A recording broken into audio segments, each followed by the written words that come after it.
Hello students, how are you? I hope you all are doing good. Student, I am here with sample paper of English for class 7 NCERT. And if you like my video then please share, subscribe and like. तो बच्चों ये class 7 के लिए annual exam का sample paper है। तो चलिए start करते हैं। सबसे पहले इसकी जनरल इंस्ट्रक्शन पढ़ लेते हैं। ये बच्चों आपका जो टाइम होता है वो 150 मिनट का होता है, ठीक है। और इसके जो मैक्सिमम मार्क्स होते हैं वो 60 होते हैं। तो इसके आपके 3 सेक्शन हैं, 3 सेक्शन आते हैं। Reading, grammar and writing and literature. Reading is for 15 marks, grammar and writing is for 15 marks and literature is also for 30 marks. ठीक है, तो चलिए इसका फर्स्ट है आपका रीडिंग कंप्रेशन 15 मार्क्स का। ओके, तो चलिए ये पढ़ लेते हैं। Unidentified flying object, the name suggest, is a suspected spacecraft whose aerial phenomenon cannot be explained. ठीक है, तो इसमें बताना चाह रहे हैं कि जैसे कि आपको नाम से पता लगता है, ये जो यूएफओ है, यूएफओ मतलब जो उड़ने वाली वस्तुएं होती हैं, अज्ञात उड़ने वाली वस्तुएं, ठीक है, वो अंतरिक्ष यान है। मतलब ये जो यूएफओ है, is the name is subject space craft, ये एक अंतरिक्ष यान है, ठीक है, स्पेस क्राफ्ट अंतरिक्ष यान। तो इसमें क्या है, whose aerial phenomenon can not be explain, जिसको फिनोमिनन को यानी कि जिसकी हवाई यात्रा को नहीं समझाया जा सकता, ठीक है। तो इट इज़ बिलीव्ड यानी कि ऐसा माना जाता है कि इसमें जो that the alien travel around, जो एलियन है वो चारों ओर इसके घूमते हैं। तो this UFO sighting have been reported in various part of the world. UFO की जो साइट है वो संसार के कई पार्ट्स में, कई भागों में देखने को मिलती है। And have been a major subject of interest since immemorial, और ये प्राचीन काल से ही मेजर सब्जेक्ट बन गया है, इनका इंटरेस्ट का मेजर सब्जेक्ट बन गया है। तो ये जो क्यूरियस फ्लाइंग ऑब्जेक्ट है have be mention in legend as well as in seen the stone carving में भी आपको मिलते हैं, स्टोन कार्विंग में भी। तो इनका लीजेंड में भी मेंशन किया गया है इन फ्लाइंग ऑब्जेक्ट का। तो क्या हुआ है, रिसेंट पास 1947 में ये केनेथ अर्नोल्ड थे, एक अमेरिकन बिजनेसमैन थे। तो इन्होंने क्या किया, wild flying in his private plane near the northern Pacific coast. तो जब ये अपने प्लेन से फ्लाई कर रहे थे तो उन्होंने देखा 9 सच ऑब्जेक्ट इन द स्काई, इस तरीके के 9 ऑब्जेक्ट देखे स्काई में। तो इन्होंने 9 ऑब्जेक्ट देखे, तो इन्होंने इसको क्या कहा, फ्लैट लाइक पाइप पेन, कि क्या कर रहे थे, so shiny and they reflected the sun like mirror, ये बहुत शाइनी थे और रिफ्लेक्ट कर रहे थे। तो फ्लाइंग एट अमेजिंग स्पीड, और ये कितने की स्पीड पे थे, 1700 mph। ओके, तो स्पीड अनहर्ड ऑफ देम।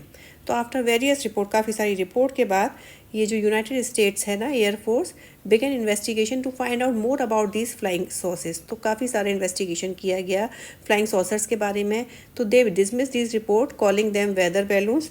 तो क्या हुआ, इन रिपोर्ट को डिसमिस कर दिया गया, खारिज कर दिया गया, मतलब रोक दिया गया। मौसम के गुब्बारे, जैसे वेदर बैलून होते हैं, मौसम के गुब्बारे, हाई फ्लाइंग एरोप्लेन्स होते हैं, ऊंची उड़ान भरने वाले हवाई जहाज, और वेपर ट्रेल्स यानी कि वाष्प के जो निशान होते हैं वो, ठीक है। एंड मेट्रोराइट्स, मेट्रोराइट्स कहते हैं बच्चों उल्का पिन को, ठीक है।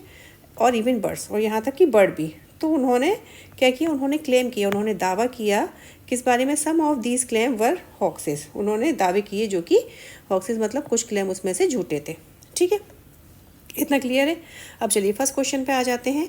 When was the UFO first spotted. तो देखिए बच्चों, ये आपका यहाँ पे दिया गया है 1947, ठीक है। तो ये 1947 हो गया। State what is not correct according in the passage. तो इसमें से क्या करेक्ट नहीं है, all space craft are UFO, this is not correct, ठीक है। फिर है what is the sight of a UFO major subject of interest. ये यूएफओ की साइट है बच्चों, ये मेजर सब्जेक्ट क्यों बन गई थी।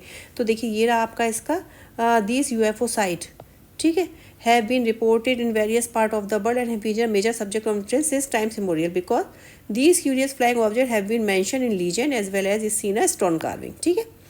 ओके, सब आपको अगर आपने पैसेज ध्यान से पढ़ा है तो आपको सब इसमें से ही मिल जाएगा। ओके, ये थर्ड का हो गया।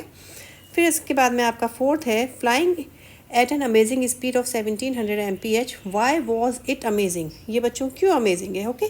तो आपका ये है because the thing were flying at an unheard speed, क्योंकि क्या देखा है, अनहर्ड स्पीड की फ्लाइंग। तो fine and antonyms of accepted, accepted का बच्चों यहाँ पे हमने देखा था, देखिए एक्सेप्टेड का क्या था, ये रहा आपका डिसमिस्ड, ठीक है। तो एंटोनियम्स पूछा है आपको, तो एक्सेप्टेड का क्या हो जाएगा आपका, डिसमिस हो जाएगा, ठीक है। फिर इसमें आपसे पूछा गया है कि इसको जो है फ्लैट लाइक पेन, ठीक है, डिस्क्राइब, इस फ्रेज को फ्लैट लाइक पेन क्यों कहा गया है बच्चों। फ्लैट लाइक पेन इसलिए कहा गया है क्योंकि बच्चों ये एक मतलब आप लिख सकते हैं flat like pie pan is a simile that compares the shape of an object to a pie pan which is shallow wide and smooth. तो ये जो केनेथ कोल अर्नोल्ड है saw were thin and disc shape similar to the flying saucer.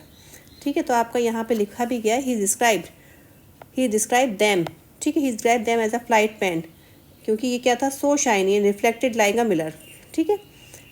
तो इस तरीके से आप लिख सकते हैं इसका, या फिर ये भी लिख सकते हैं आप, जैसे मैंने बोला द फ्रेज, देखिए सुन लीजिए, the phrase flat like a pie pan is a simile that compares the shape of an object to a pie pen.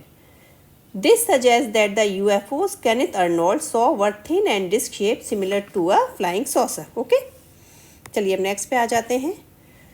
देखिए ये आपका है look read the following poem carefully, ठीक है, तो पढ़ते हैं। Look up in the sky, sky में देखो, व्हाट डू यू सी, आप क्या देखते हो? A beautiful rainbow so bright and free, एक ब्यूटीफुल रेनबो दिखता है, ब्राइट और फ्री है, with colours of red and orange so bold, yellow and green and blue like the cold, blue cold की तरह है, indigo and violet at the very end, end पे कौन से, इंडिगो एंड वायलेट। देखिए आपने पढ़ा होगा, विबग्योर पढ़ा होगा ना, विबग्योर होता है, violet, indigo, blue, green, yellow, orange, red.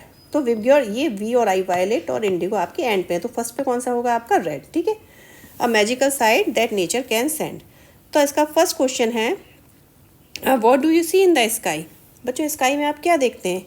A beautiful rainbow. Which colour come first in the rainbow, जैसे कि मैंने आपको बताया कौन सा कलर फर्स्ट आएगा, रेड, जैसे कि यहाँ पे मैंने आपको बताया था, है ना। What colours are mention in the poem, poem में कौन कौन से कलर हैं बच्चों? ये सारे कलर दिए हुए हैं आपको, red, orange, yellow, green, blue, Indigo और वायोलेट, ठीक है। तो how does the rainbow make you feel, आपको रेनबो जो है वो कैसा फील कराता है? वो आपको रेनबो कराता है हैप्पी और अमेज्ड, ठीक है। तो आप क्या लिखेंगे, हैप्पी एंड अमेज्ड। फिर infer one line from the given passage in which a comparison is shown between the two, दो के बीच में कंपैरिजन कौन सा हो रहा है बच्चों? देखिए ये हो रहा है ना, क्या हो रहा है, ब्लू लाइक अ कोल्ड, ठीक है। तो आपका क्या हो जाएगा, ब्लू एंड कोल्ड, दो के बीच में ये तो कंपैरिजन हो रहा है। अभी है what is appreciated in the given extract and why, ठीक है। तो इसमें आपसे पूछा गया है कि इस जो गिवन एक्सट्रैक्ट आपको दिया है इसमें आपका क्या है, अप्रिशिएट क्या हो रहा है इसमें? तो आप बताइए इसका कैसे लिखेंगे आप? इसका आप लिख सकते हैं the beauty of rainbow is appreciated. What is appreciated? The beauty of rainbow is appreciated in the given extract, rainbow की ब्यूटी को अप्रिशिएट किया जा रहा है। क्यों किया जा रहा है? Why? Because is a magical sight, ठीक है। ये क्या है, मैजिकल साइट है, at that nature can send, ठीक है। ये मैजिकल साइट है जो नेचर सेंड कर रहा है, ठीक है। तो आप ये लिख सकते हैं, और भी लिखना चाहें तो लिख सकते हैं symbolising the wonder of nature bringing joy of the viewer, ठीक है। फिर से बता दें, the beauty of the rainbow is appreciated because it is a magical sight that nature can send, symbolising the wonder of nature and bringing joy to the viewer. Okay, समझ गए बच्चों?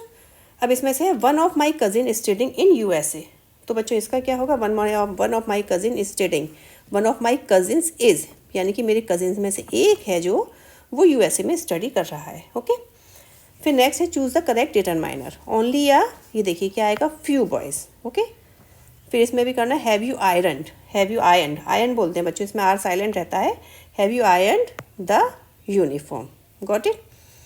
फिर इसमें एरर करना है, the question are solve by Dinesh, तो बच्चों ये एरर आपका सॉल्व है, क्योंकि आर है तो सॉल्व होगा, ठीक है। The question are solve by Dinesh. Okay, फिर आपका ये है is he a player good of very hockey, तो आप क्या लिखेंगे, he is a very good player in hockey. Okay, he is a very good player in hockey. फिर choose the correct modal to fill in the blanks, dash you bring me a glass of water, तो could you bring me a glass of water, कहते हैं ना, could you do me a favour, could you bring me a glass of water.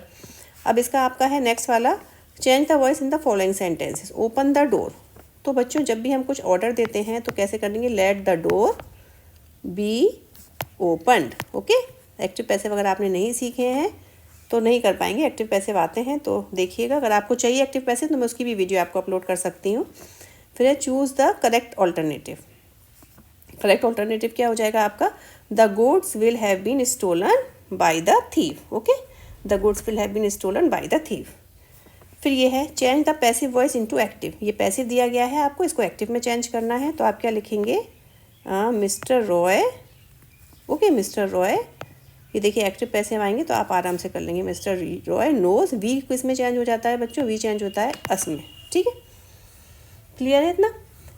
अब चलिए next वाला है, इसको rearrange करना है, तो रीअरेंज आप कैसे करेंगे, pupil must hard work to get success. Okay, pupil must hard work to get success, got it बच्चों। फिर इसके बाद में आपका क्रिएटिव राइटिंग स्किल है, इसमें आपको क्रिएटिव राइटिंग करनी है या आप कर सकते हैं। फिर पैराग्राफ है आपका, a trip to solar energy पे आप पैराग्राफ लिख सकते हैं। इसके बाद में आपका लिटरेचर आ जाती है। इसमें से देखिए, it was fantastic cried mister Wonka चिल्लाते हैं, इट वॉज फंटास्टिक है। The moment he swallowed it he began wrinkling and shriveling up all over, his hand started dropping off and his teeth starting falling out. Before I knew he had suddenly become an old fellow of 75। ठीक है, अब इसमें पूछा गया the moment he swallowed in dash बच्चों इसमें बताया नहीं गया है, ये ब्लैक लिक्विड था बच्चों, है ना चैप्टर आपने पढ़ा है ना, तो ये black liquid. Why was the person mention in the extent undergoing such changes. ठीक है, तो आप इसमें बताइए क्या क्या चेंजेस हो रहे हैं। फिर है why was the conclusion of all these changes. ठीक है, तो इसमें क्या कंक्लूजन निकला सारे, वैसे आपको मैं इसका बता दूं, why was the person mention in his extract undergoing such changes. ठीक है, तो आप इसका लिख सकते हैं क्या मतलब इसमें क्या चेंज हुआ था। तो इन्होंने क्या किया था, because he drank Vita Wong to make pupil older. ठीक है, the person mention in this action undergoing such changes, तो आप क्या लिखेंगे, because he drank Vita Wong to make pupil older. ठीक है, फिर what was the conclusion of all these changes. बच्चों इसका क्या कंक्लूजन निकला था सारे चेंजेस का, तो क्या निकला था, इन्वेंशन ऑफ वीटा वॉन्ग, है ना, invention of Vita Wong. Okay, ये तो वीटा वॉन्ग का ही तो इन्वेंशन हुआ था ना बच्चों। चलिए अब इस पे आ जाते हैं। Find out the word expanding. Expanding मतलब कहते हैं फैला हुआ। ठीक है, तो एक्सपेंडिंग का सिकुड़ना, सिकुड़ने को क्या कहेंगे बच्चों, श्रिवलिंग। ओके, ये शिवरिंग नहीं है बच्चों, श्रिवलिंग। श्रिवलिंग मतलब सिकुड़ना। चलिए अभी एक और पोएम आ जाती है, इसके देखते हैं। आई सो आई स्नेक एंड रैन अवे। मैंने एक स्नेक देखा, वो भाग गया। कुछ स्नेक डेंजरस होते हैं, दे से, but mother says that kind is good and eat up insect for his food. लेकिन कुछ स्नेक अच्छे होते हैं और वो केवल अपने फूड के लिए किसको खाते हैं, इंसेक्ट को खाते हैं। तो why did the speaker run away when he saw a snake. The speaker run away when he saw the snake because he thought some snakes are dangerous. Okay, उसे क्या लगा कि स्नेक ये that snake are is dangerous, ये snake dangerous है। फिर why does the snake kill the insect. क्यों kill करते हैं, बिकॉज इंसेक्ट क्या होते हैं, उसका खाना होते हैं। Insect are food of the snake. ठीक है, फिर the rhyme scheme of the given below extract is. ये राइम स्कीम क्या है बच्चों, अभी देखिए राइम जानते हैं आप, राइम जैसे कि आपका ये हो गया, देखिए राइमिंग वर्ड देखिए, अवे से गुड फूड। तो देखिए अवे से ये ए हो रहा है, फिर गुड फूड, दोनों में सेम सेम है, तो राइम स्कीम क्या हो जाएगी, ए और ये नेक्स्ट में आपका ओ है, तो ये बी बी हो जाएगा। तो क्या हो जाएगा, A B B. Got it बच्चों। फिर आपके बुक में से ही आपके क्वेश्चन आए हैं। ये वीटा वॉन्ग ने, why did Vita Wong want to invent, क्यों इन्वेंट करना चाहते थे वीटा वॉन्ग। ये सब आपने चैप्टर पढ़े होंगे ना बच्चों, तो इसके आंसर आप आसानी से कर सकते हैं। इसमें से जैसे आपको 3 करने हैं, इसमें से 2 क्वेश्चन करने हैं, फिर इसमें से आपको 1 क्वेश्चन करना है। ठीक है, तो ये क्वेश्चन आप खुद से करिएगा। और इसका चलिए मैं अब आपको वो डाल देती हूँ, PDF आपको चाहिए तो आप स्क्रीनशॉट लेके बिना मेरी हेल्प के भी कर सकते हैं। तो अगर आपको स्क्रीनशॉट चाहिए, PDF चाहिए, तो आप इस तरीके से ले सकते हैं। ये इंग्लिश का देखिए पेज नंबर 1 हो गया, ये आपका 2nd पेज हो गया। ओके, तो आप स्क्रीनशॉट लेके इस पेपर को सॉल्व कर सकते हैं। ये आपका 3rd हो गया,